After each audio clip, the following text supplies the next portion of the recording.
A new crew heads to the space station, a major storm spotted from space, and a robotic spacecraft enabling human missions to the moon.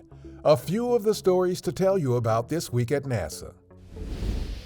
On August 26th, a SpaceX Dragon spacecraft launched to the International Space Station on NASA's SpaceX Crew 7 mission.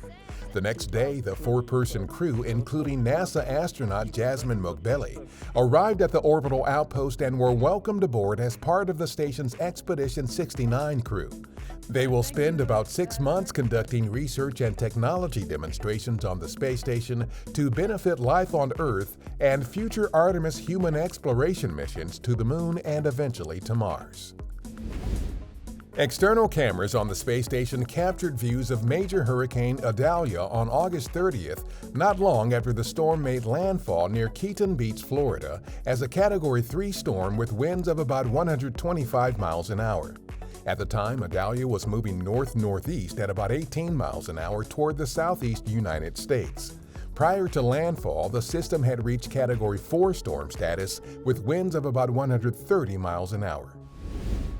Data from our Lunar Reconnaissance Orbiter, or LRO, was used during a recent training session to help familiarize the Artemis II astronauts with what they can expect to see from lunar orbit on their upcoming mission around the Moon.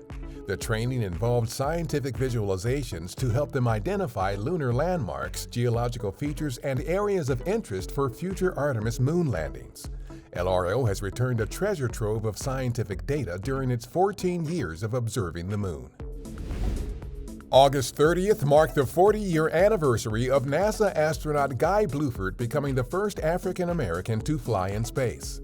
He flew aboard Space Shuttle Challenger on the STS-8 mission, the first night launch and night landing of the Space Shuttle program.